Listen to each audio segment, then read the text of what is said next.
if you can do that or not. Mhm. Because I know Mike was there. Okay, I'm going to say.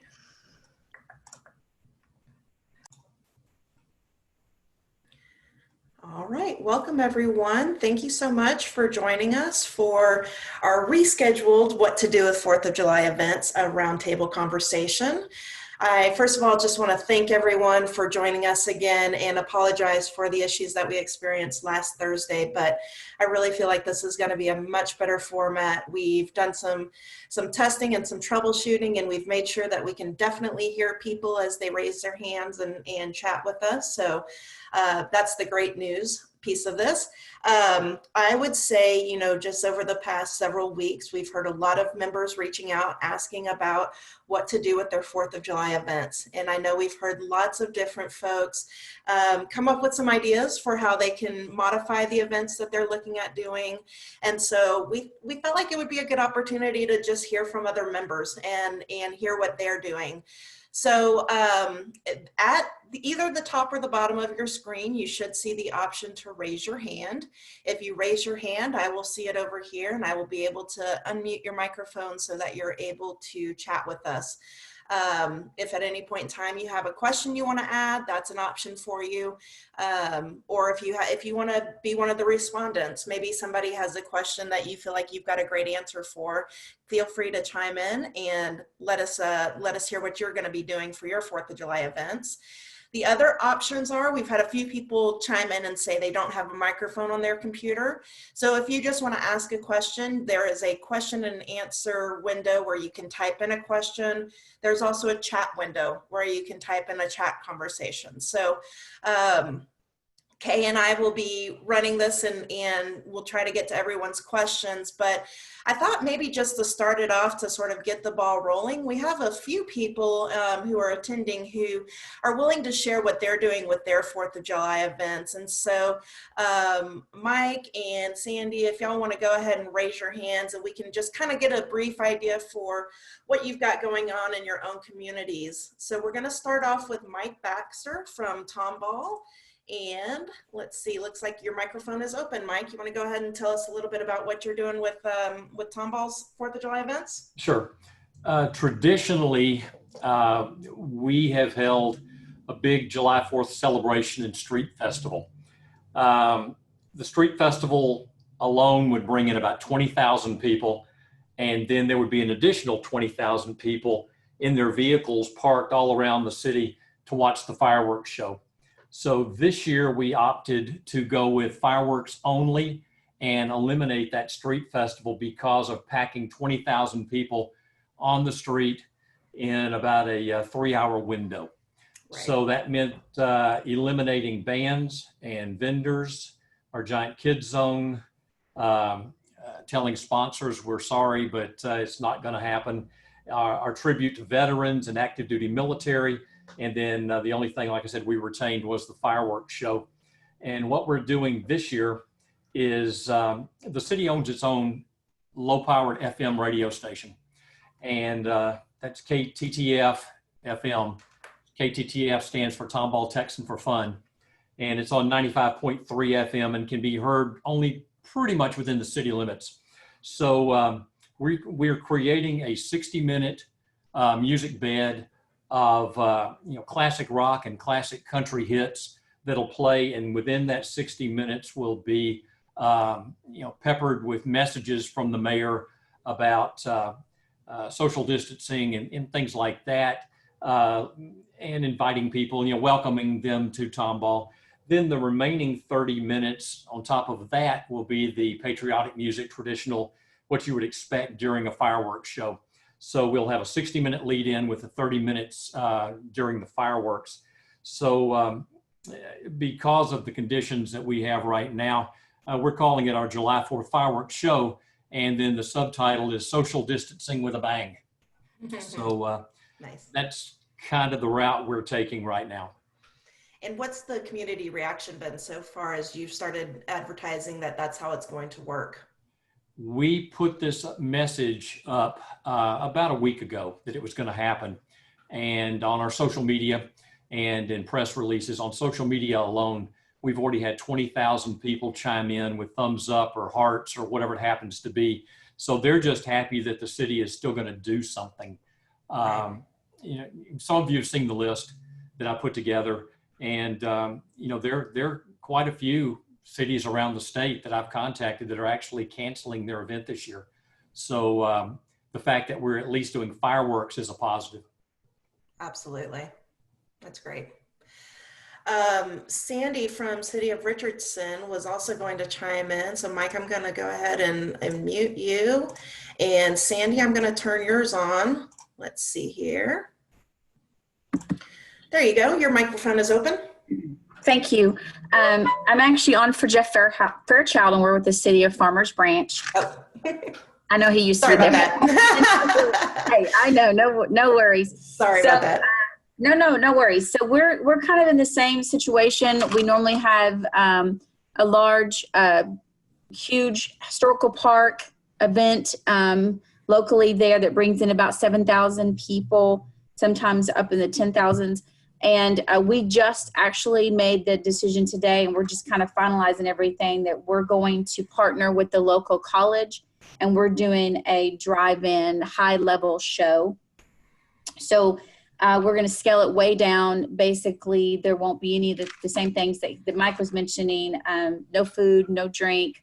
We are going to allow people to get out of their cars. It's going to be first come, first serve, because it's going to be limited number of people who can participate based on the number of parking spots we have, which is about 800. And we're going to actually do every other car, and that allows people to be able to pull out lawn chairs and sit in between the cars. No alcohol. And then we'll actually have, we won't have a band or anything like that. We'll do the patriotic aspect to that, and we'll bring in our sound guy who provide speakers around the area so that we can pull the music to all the patrons who would be attending. We haven't actually announced this yet, so we don't have any feedback. Hopefully we'll get the positive feedback that Tom Ball's getting as well. Mm-hmm. No, we're doing something and haven't canceled the 4th of July, because we've had towns around us as well cancel. Absolutely, yeah. One of the questions that had come in last week, and this it may be something you're still figuring out, but I know one of the questions some people had asked was, for that socially distanced fireworks show, is there a solution in place yet for how to run the restroom services? You know, are you doing lines, or are you allowing people to use the restroom, that sort of thing? Do you have a plan in place for that? So I know we are going to bring in porta potties and have that available to people, because we'll open the parking lot as early as 7:30, trying to get 800 cars in, and it actually won't kick off the fireworks show till 9:30. So I don't know exactly what we're going to do in regards to the restrooms, but we will be providing them. Perfect. Okay. That's great. Anybody else have some ideas for what they're doing for their events this year? Go ahead and feel free to chime in.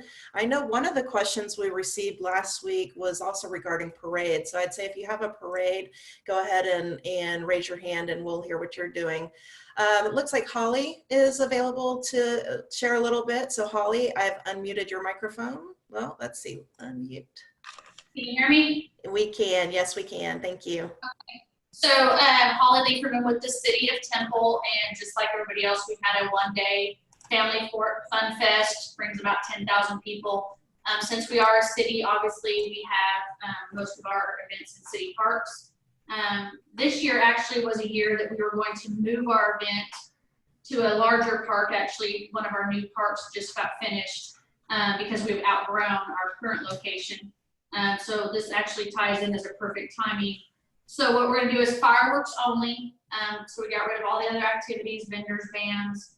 The one thing that we're doing a little bit different is to control the parking, is that we have parking lots. So in our complex, we have soccer fields, baseball fields, tennis courts. So each one of those have a parking aspect to them, lots. And we're actually going to promote that people can go on Eventbrite for free and reserve their parking space, not a space, but they can reserve a space in a lot. So we have lots 1, 2, 3, 4, and 5, and they can reserve their space. They'll have a map and they'll tell them all the details. of what time we're gonna open. We won't open until 7. The reason we kind of went with the whole get your ticket in advance is just to be able to control the parking and get people in and out of there. And, you know, Waco's canceled their event, and we're in Fort Hood, and we're kind of in the middle, so we are anticipating that our crowd's going to be larger than usual.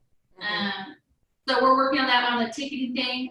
We haven't released it yet on what we're going to do, you know, fireworks only. As far as restrooms, we had the same question. I did reach out to our vendor that we use for locally and asked them by chance if they could give us a price to pay their staff to clean the restrooms. And then they also, so we're gonna look into that. They also told us that they have a new medical grade cleaning spray for the portable restrooms that doesn't require people to spray and wipe things down. It's just a spray only. Okay, that's great. And then of course we're gonna partner with a local radio station to play the music.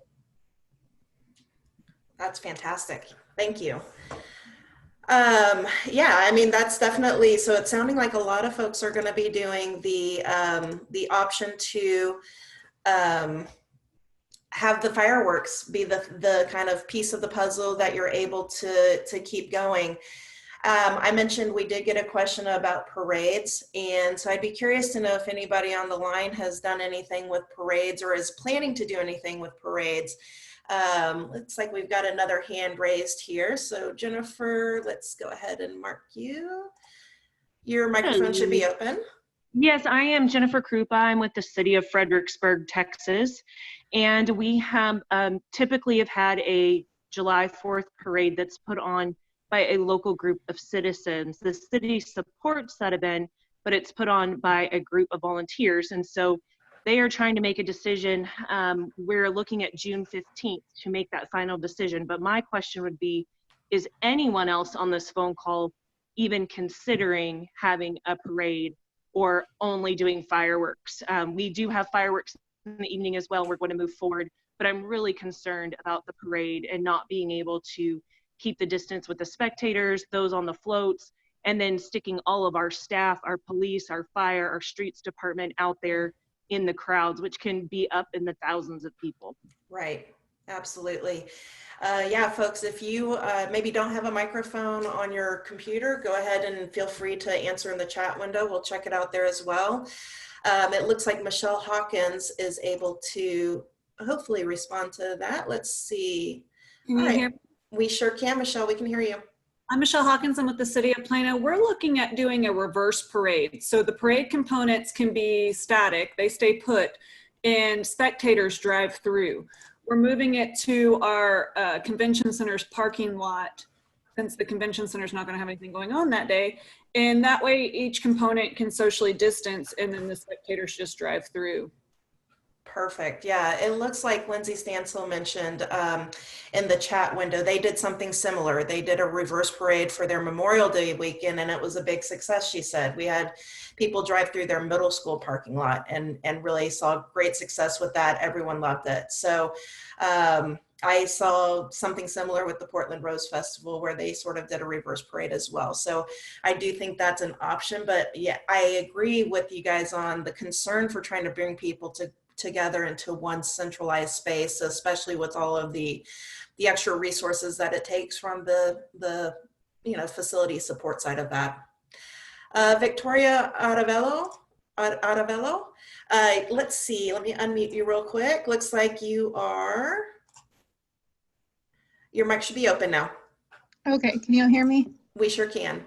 Okay, so we normally do a festival and a parade, and so we haven't made a decision yet. We're hoping to do that by the end of this week officially, but we are looking to do only the parade, but basically we're a small town.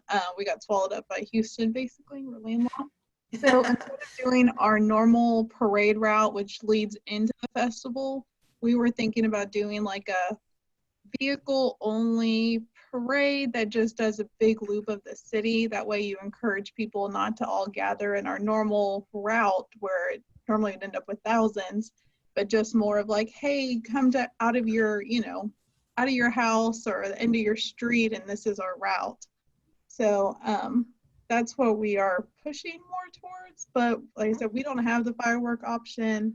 Right. We are pretty much, it hasn't been official yet, but we're trying to not do the festival. I get that. Yeah. A lot of responses on the chat about the parades. It looks like Mike from Tomball mentioned that the Woodlands, Grapevine, and Kingwood have all canceled their parades. And then Richland Hills said that they're planning to do a parade, but they don't have the details worked out yet, but they really like the idea of that reverse parade option. And then we got a question, if anybody happens to know the answer to this one, is there an ordinance requiring the distancing by July 4th, or is this just an abundance of caution? Do we think these constraints will be fully lifted by then?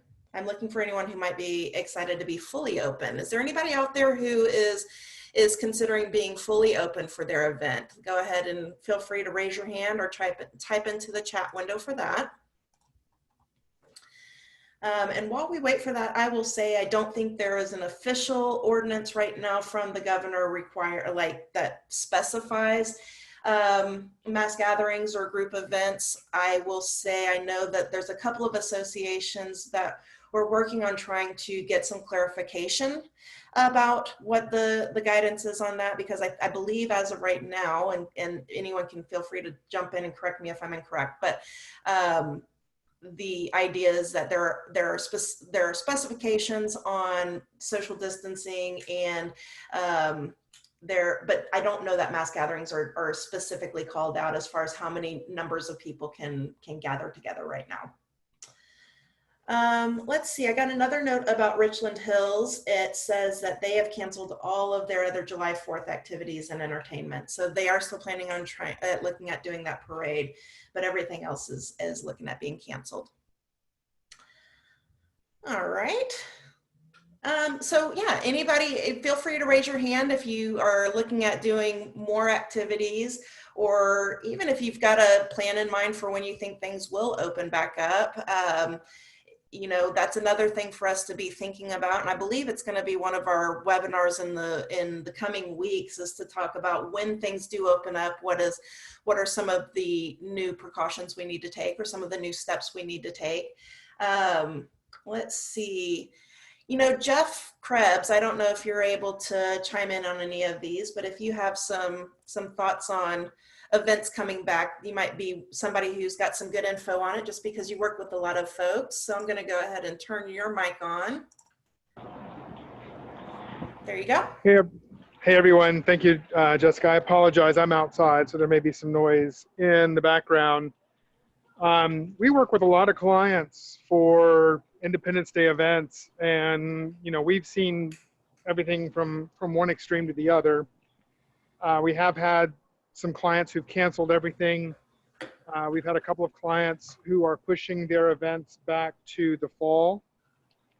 We have a couple of clients who are moving forward with the fireworks show only.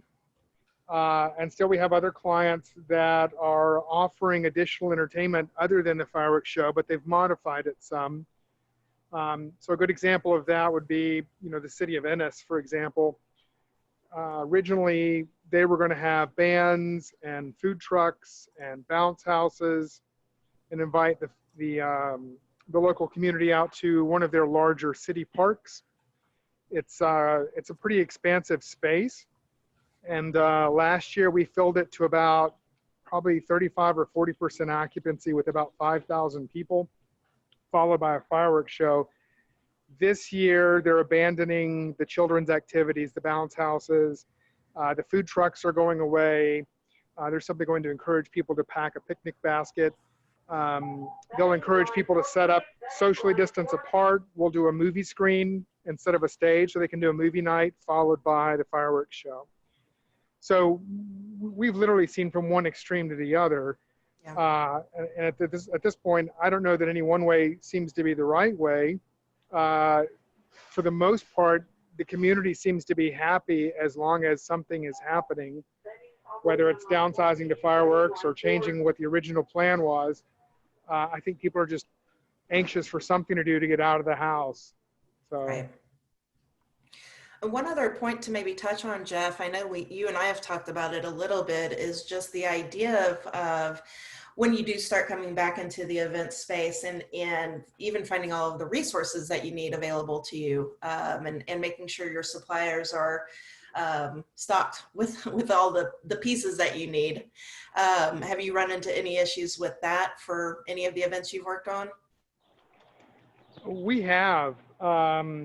So, not specific to 4th of July, but certainly fall is very busy for us. And because some spring events and some 4th of July events have rescheduled to the fall, we're now experiencing shortages of stages and tents and portalettes and hand washing stations. So certainly we're having to think further in advance than we used to ensure that we have availability of those items. Right. Yeah, we're in a similar situation with a lot of our events moving to the fall as well. Just making sure we've sourced enough of the devices that we use to scan tickets and redeem tickets and sell tickets and all of that good equipment type stuff. I would say, as you start looking at bringing your events in general back, be sure you're touching base with all of your suppliers and making sure that they've got your dates on the calendar so that they can make sure you can be fully stocked and supplied. Looks like we've got another hand raised here, so I'm going to go ahead and open up your mic, Becky. Let's see. Your mic is open now. Hi, good afternoon. I was just going to add, so I'm with the City of Venice, and I was just going to add on to what Jeff was talking about for our event, Venice Freedom Fest. So our event is the weekend before the July 4th, and, we're planning on funneling everyone in through just one location where we can take their temperature. We're going to have painted parking spaces, basically where families can social distance in the park. And then we're also printing off maps that kind of show different viewing areas from, because there's going to be a maximum amount of people that we can fit into our event. And once we hit that max, then they're going to have to go and to parking lots around the city where they can view. We're also doubling the size of our shells so people can watch the fireworks, and partnering with a local radio station to put it all to music, because normally it is all just within the park. Right. And we also have a parade, but ours is a participatory parade. It's not, it's a bike parade, and we're all just participating in it. And we're still tinkering with the idea of actually going forward with that. If we can find a way, the amount of entries, we have like around 600 entries, but it's bicycles. And they're pretty much spread out. And I think we could probably figure it out if we are, if our staging area is normally our staging area is just a giant parking lot. But if we, spread it out, I think we might still go through with that. So I'm talking with city officials about that on an ongoing basis. But we're all seem to be on board with making it happen. Wonderful. That's great. You mentioned the temperature checks as you have folks coming in. How are you executing that? What is that going to look like?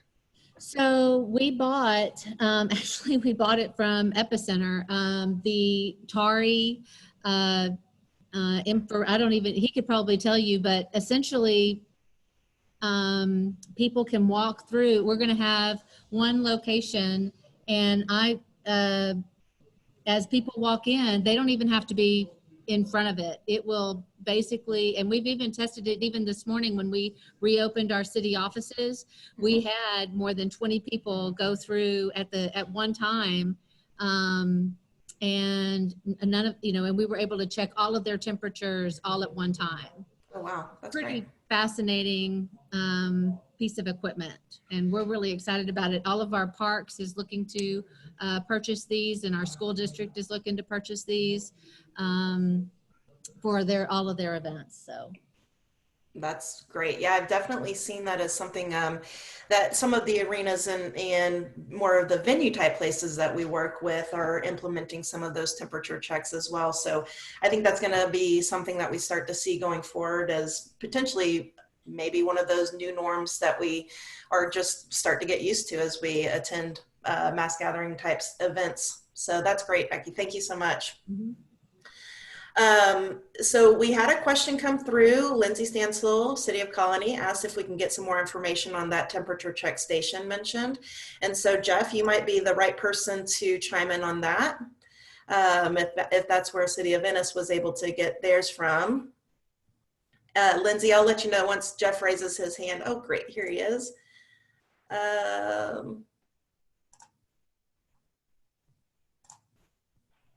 All right, Jeff, your mic is open. I'm terribly sorry. My phone's been ringing, and when it rings, the audio cuts out. I missed like half the question. Oh, so Becky from Ennis was explaining that she was able to get the temperature check stations from you guys, from Epicenter.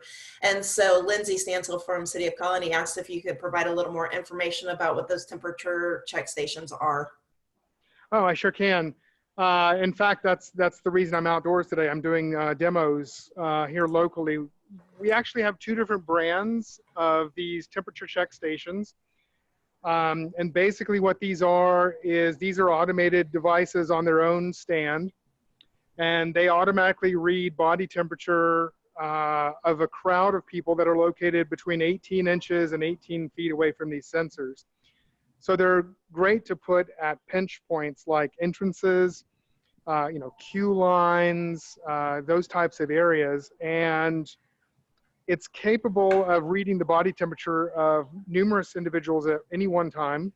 And if any one of those persons exceeds the temperature threshold, which you can adjust, we like to set it for 99 degrees. Then the tablet is capable of sounding an alarm or flashing a light or sending an email or locking a door, whatever we've programmed it to do.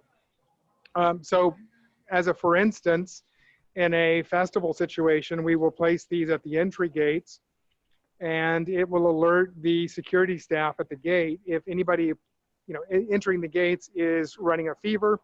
They can pull that person aside for additional questioning just to try and determine the possible cause. And it's just an added layer of security. We've seen a lot of schools and school districts and fire departments buying these lately, so I think it's probably going to become the new norm for admission to buildings in the future. And like I said, I'm doing demos all day today on them. They've become very, very popular. Yeah, I can imagine. That's great. All right, let's see. Go ahead and feel free to chime in with any more questions that you may have. Jeff, I'm going to go ahead and lower your hand. There we go. If there's anybody else out there who is actually going through with their 4th of July event and has more to add, we would love to hear from you. So go ahead and raise your hand and share with the group what you've got planned.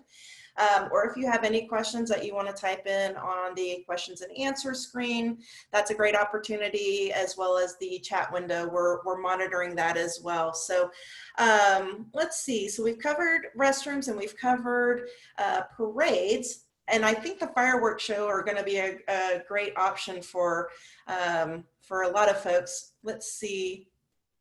Oh, so somebody asked what company is Jeff with. So that was Jeff Krebs with Epicenter Productions. They are both a sponsor, and he's also on the board for TFEA. And then somebody else asked if we can give our info to Jeff so he can reach out to us. So yes, we will be sure to, everybody who's mentioned on the chat window that they'd like more information on those temperature check stations, we will get that to Jeff so that he can follow up with you all.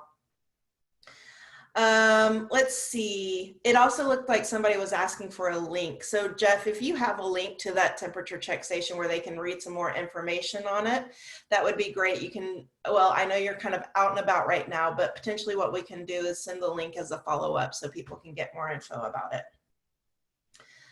Wonderful. I do agree with Jeff. I do think it's going to be one of those things that we start to see much more interest in as we start opening things back up.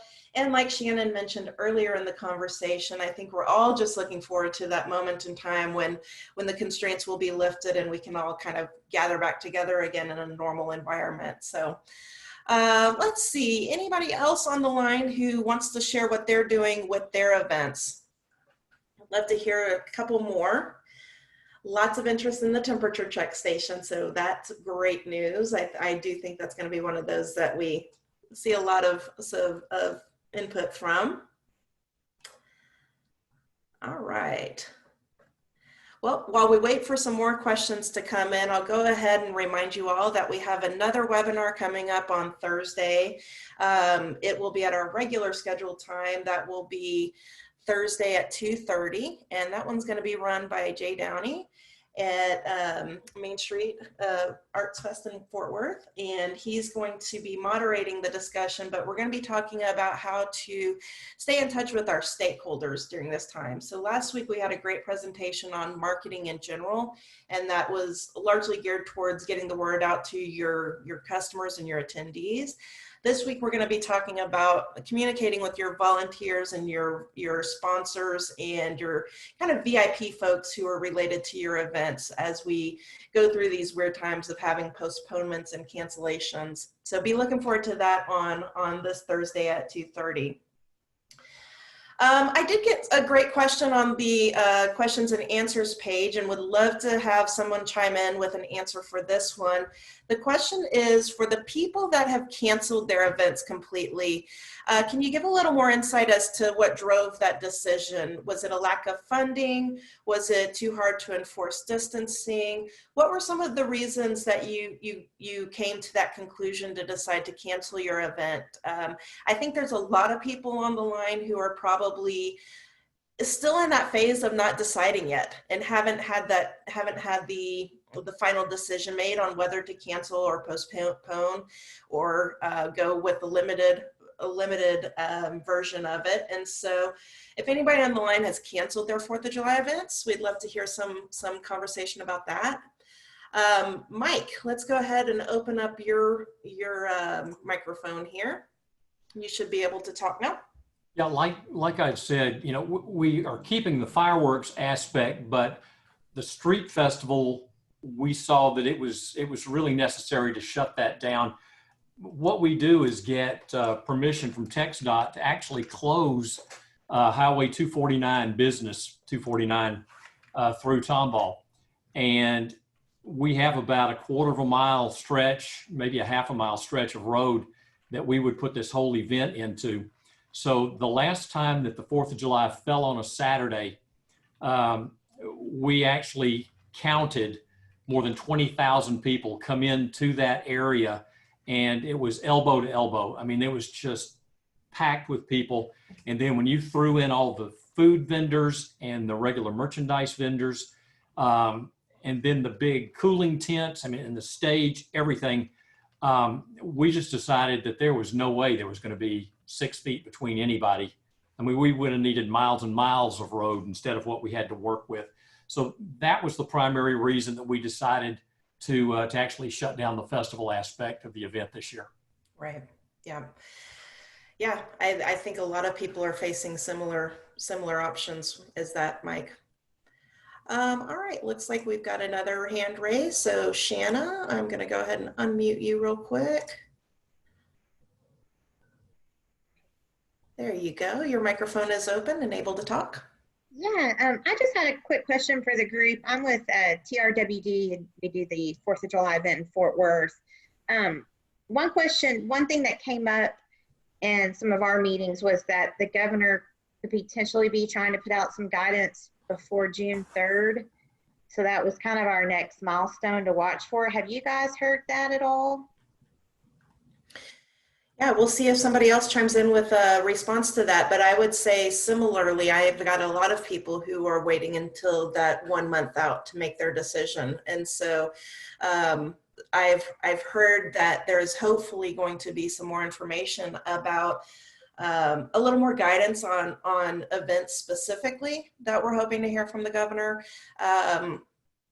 And yes, I can't imagine you're the only one who is still waiting for that kind of guidance to be able to make a final decision. So if anybody else has heard similar bits of information or maybe you're also waiting for that type of guidance, go ahead and chime in with us and let us know that. Yeah, we have, we're looking at a couple of options like the other events. it's not a, we've not made an announcement to the public. We're kind of trying to wait till we have a full public message to put out, but we can't do the festival aspect. We normally get about 80,000 people. So between all the different kids activities and food stands and VIP tents and whatnot, we'd just be on top of each other. So we're just looking at options that might just involve fireworks. But again, that's just confidential right now because we're still working on, meeting with stakeholders and looking at options that would deal with traffic and reduce gathering and things like that. But one of the things that came up when we were visiting with Fort Worth PD was that they expected the governor to put out another announcement. So we're going to kind of wait till that to see if maybe he provides some more guidance. Right. I anticipate next week being one of those weeks where we are going to see a little bit of movement, at least in what we're able to do in the coming weeks. So definitely it's good input there, Shanna. Thank you. For those of you who had asked for Jeff's contact information, I did include his email address in the chat window. So you should all be able to see it in the chat window. And if you email him, he will be able to send you a brochure. So it's just jeff@epicenterproductions.net. All right, let's see. I'm going to go ahead and turn that microphone off, and let's see if there's any more questions coming in. Again, if you've made a decision about your event, or if you have some thoughts on things that you could be do to maybe help others who are still sort of trying to weigh in and make a decision, I think go ahead and raise your hand. We'd love to hear from you. Let's see.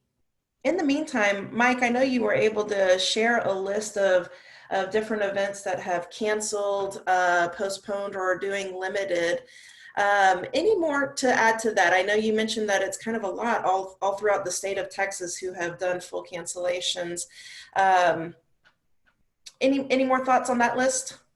Yeah, the only two cities that I have heard are actually doing either a full calendar of events or a pretty close to full calendar of events are McKinney and Freeport. Okay. The Freeport acknowledged that today, that they're still planning to do fireworks and an annual fishing tournament, a cook-off, and a limited carnival. But there are several things that they're eliminating as well.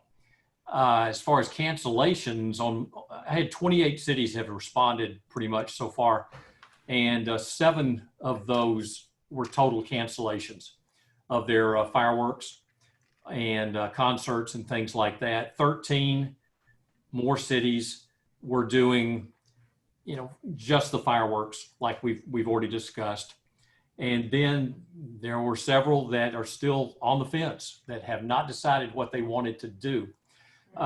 Another reason that we decided to make the decision a couple of weeks ago, in addition to what we've already talked about, is I sat in on a webinar with the Texas Travel Alliance a few weeks ago, and the folks there were pretty much all of the same thought, that the sooner you can do it, the better it is, as far as being, just as a courtesy to the entertainers, to the vendors, to everybody involved in the event, other than just your community, the attendees that would come to the event, because to keep them hanging on until the last minute, could really, it would not look good on you, as a venue. So that was another one of the reasons that we because the people we work with, we consider friends. I mean, it's people we've worked with for years. I mean, all the way through the bands and the food vendors and everything. So, we want to maintain that good relationship with them. Yeah, absolutely. I would say as a vendor to the industry, I agree. As much information as you can keep your vendors in the loop on, the better. And, from my perspective, I understand there's a lot that's unknown right now. And so I don't necessarily expect my clients to, predict the future or know the future, but it certainly is helpful when we can be a part of the conversation. And I do think that's going to be a great piece of the webinar for later this week on Thursday afternoon, is how to keep all of those people in the loop, because there's so much there's so much to communicate and so many people to communicate it to, and trying to keep it all organized is not necessarily an easy thing to do, but something that I think really helps the vendors feel like they are a part of that with you, because we certainly feel like we're in it with you guys. You know, we're affected in a really similar way that the actual event runners are. So appreciate that point, Mike. Victoria had asked in the chat if you could share the list with the group that you had compiled. And so I would say, yes, we will find a way to, potentially what we'll do is post this, this webinar. We can send it out and via email to everyone. Mike, looks like your hand is raised again. Yeah, this list has been changing day to day, you know, with additions. I mean, you guys know that I've been sending it to on a regular basis. So, you know, when we send this out, just remember that things are going to be changing pretty quickly in the coming days. So it could be, or there'll be a lot added to the list.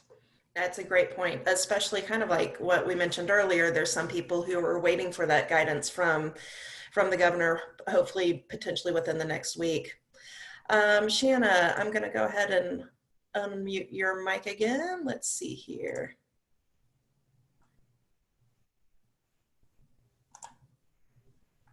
I just wanted to mention if you could just list us as undecided in Fort Worth as well, just because, we're still waiting on that decision. So we're kind of trying to wait and, like I said, meet with stakeholders and weigh out all the options before we put out anything publicly. Absolutely. You know, kind of going back to that conversation, somebody had asked for those who had made the decision to cancel already, what were some of those driving factors? And it wasn't necessarily from a 4th of July perspective, but I've seen a lot of my clients making that decision at about the 2-month mark, just because of the amount of money that goes into that decision right before the event happens. So in that 2-month time period, and wanting to just sort of weigh the costs and benefits. So a lot of my clients who have made that decision to cancel were doing it because it was frankly going to be too expensive to put on if they needed to put it on for a 25% capacity. So we've seen some of the guidance for things like restaurants opening up or gyms opening up, and they need to be at a 25% capacity. And for some of my events that are more along the ticketed paid events, I know that they're making those decisions because they don't think that they'll be able to make enough to cover the costs of it at that 25% capacity. Now I know obviously 4th of July is a little bit different just because that's already a city expense that many people just have worked into their budgets. They're not necessarily dependent on paid ticketing. So, but just wanted to kind of touch on that question that came through a second ago. All right, let's see here. So yes, somebody had asked about sharing the list to the group. So we will find a way to get that list shared. But it like Mike mentioned, it is changing on a pretty regular basis. Let's see, any new questions to come in? Any other thoughts that you want to chime in on about 4th of July in particular? And really it can be about any events. You know, I mentioned that as we come back to having events again and looking at ways that we're going to need to change security and change entrances and change things like having temperature checks for people to feel secure. Because I know one of the other concerns that people have is, even if we start having these events, is are people going to feel comfortable coming back? And so I think it's really going to depend on us as a community of event organizers to help build their confidence and comfort level in coming back to our events. Mike, let's go ahead and unmute you again. Yeah, and that webinar I was in with the Texas Travel Alliance, the panel of professionals said that when things start to come together this fall, festival-wise, that people are still going to be kind of not sure whether or not they want to gather in large groups. So these fall festivals may take a hit over what they would be traditionally, and that could actually go on through to probably the second quarter of next year before people feel comfortable getting back together. So our springtime events would be when we would start to recover from this. I've heard similar notes from other folks as well, just in general, planning on lower attendance throughout the next year, you know, through until spring, like you mentioned, Mike, where people start to feel that comfort of coming back together. And I really do think it's going to be on us as the event organizers to put pieces in place that help them feel comfortable to come back. And you know, whether that's making sure our staff and volunteers are wearing masks, or that we're actually enforcing the distancing rules, or, you know, finding more ways to have contactless interactions, be it through ticketing or purchasing items. So it's definitely going to be something that sort of falls on us to make sure we can help build their confidence in coming back. Jeff, I saw your hand was raised. Let me go ahead and unmute your microphone real quick. There you go, you're open. I apologize. I didn't know my hand was raised. Oh, any more to add to that? No. Huge shout out to Mike for recognizing vendors. I love my clients, but I've got so many that drive us crazy last minute, and we do everything we can to help. But yeah. You know, even if you haven't made the decision yet, if you can let us know which way you're kind of leaning as soon as you start leaning, it really helps us plan, and the better we can plan, the better we can serve you. So. And I'll reiterate for that piece, you know, we have, like you mentioned, Jeff, a lot of of course, we already have a really full slate in the fall anyway, but with a lot of our clients moving from the spring to the fall, it's basically doubled our fall allotment right now. And so for us, we are trying to plan as if you are having your event until the decision is made that you are definitely canceling.